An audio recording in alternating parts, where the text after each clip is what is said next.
Ézéchiel au chapitre 33. La parole de l'Éternel me fut adressée en ces mots.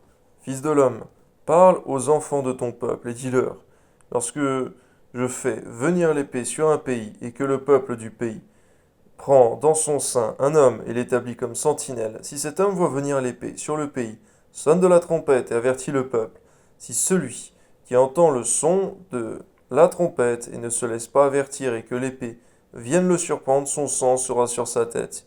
Il a entendu le son de la trompette et il ne s'est pas laissé avertir, son sang sera sur lui.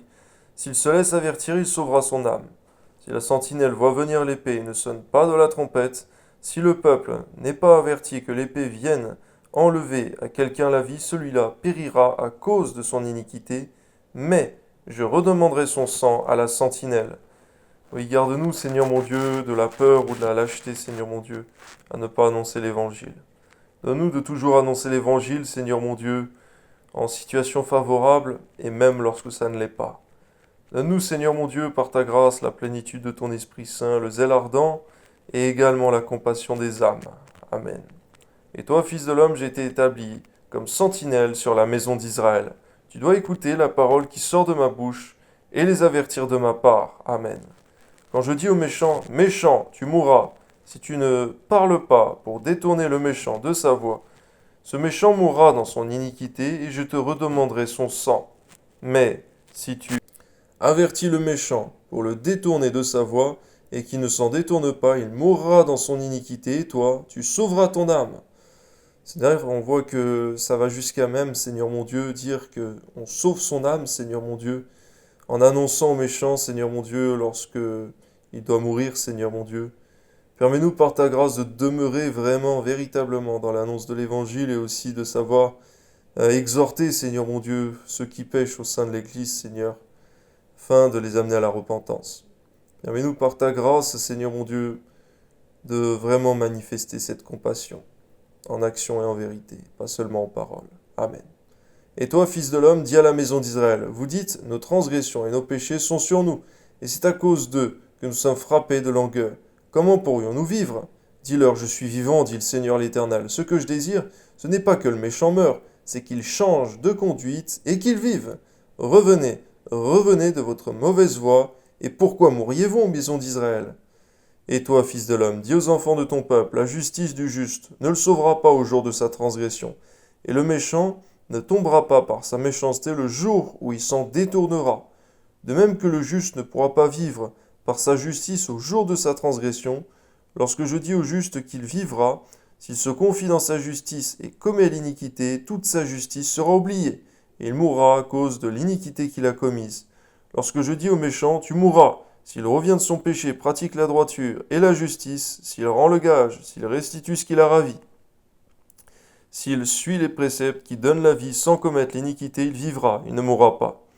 Tous les péchés qu'il a commis seront oubliés.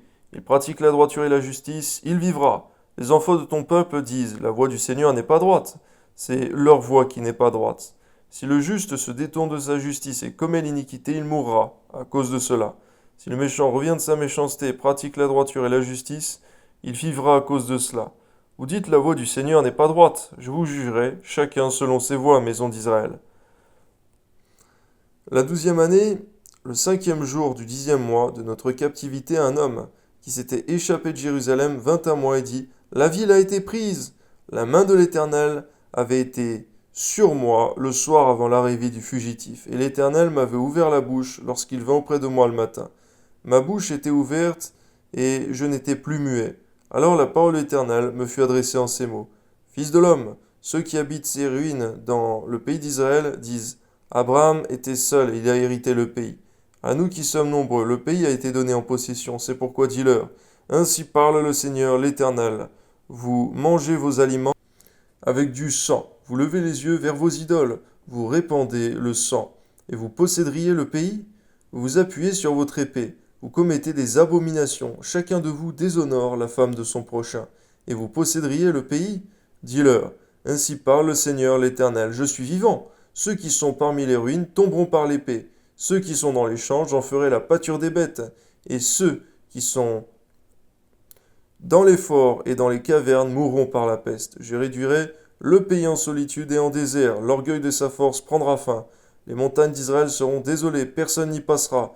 Ils sauront que je suis l'Éternel, quand je réduirai le pays en solitude et en désert, à cause de toutes les abominations qu'ils ont commises. Toi, fils de l'homme, les enfants de ton peuple s'entretiennent de toi près des murs et aux portes des maisons, et ils se disent l'un à l'autre, chacun à son frère, venez, écoutez. Venez donc et écoutez quelle est la parole qui est procédée de l'Éternel. Ils se rendent en foule auprès de toi, et mon peuple s'assied devant toi. Ils écoutent tes paroles, mais ils ne les mettent point en pratique, car leur bouche en fait un sujet de moquerie, et leur cœur se livre à la cupidité.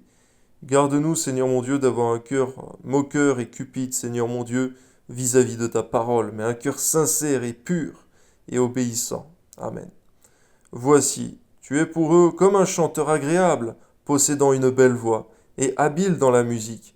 Ils écoutent tes paroles, mais ils ne les mettent point en pratique. Quand ces choses arriveront, et voici, elles arrivent, ils sauront qu'il y avait un prophète au milieu d'eux. Toi soit la gloire, Père. Amen.